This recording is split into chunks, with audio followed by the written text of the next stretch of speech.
evening, I'm Amy Johnson with Crucial 360 News. Tonight, we bring you a grave story unfolding in the Gaza Strip as the Israeli-Palestinian conflict reaches new levels of horror and human suffering. Our top story comes from a fact sheet released by the Biden-Harris administration detailing new actions they are taking to counter the abhorrent rise of antisemitism in the United States amidst the ongoing war between Israel and Hamas. This follows the deadliest day for the Jewish people since the Holocaust on October 7th, when Hamas launched attacks on Israel. According to the fact sheet, there has been an alarming rise of anti-Semitic incidents across the country and throughout the world in the months since, most recently during violent protests at college campuses. The administration states they are taking aggressive action to implement their national strategy to counter anti-Semitism, the first ever such comprehensive strategy.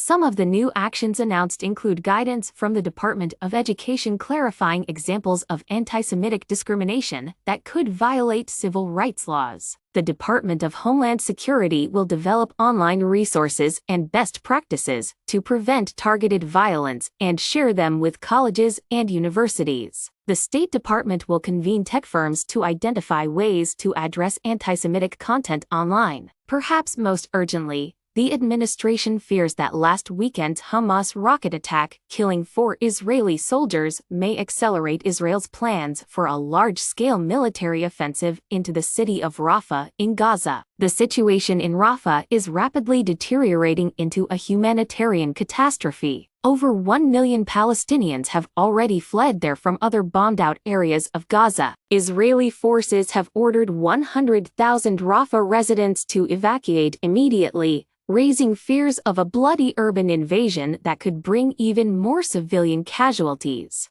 James Elder, UNICEF's global spokesperson, who has just returned from Gaza, painted a chilling picture of the desperation on the ground. In Rafah, I saw new graveyards filling with children. It is unimaginable that worse could be yet to come. The war against Gaza's children is forcing many to close their eyes. 9-year-old Mohammed's eyes were forced shut by the bandages covering the hole in his head from a blast. He is now dead. Over 3 visits to the ICU, I saw multiple children occupy the same bed, each one dying after bombs ripped through their homes, despite doctors' efforts. There are more than 600,000 children in Rafah, a city of children. The health system is destroyed, with only 10 of 36 hospitals still partially functioning when they need care most. One mother told me a ceasefire may be the first night she can promise her daughter she won't be killed while sleeping. But it took only hours for bombs to obliterate that hope.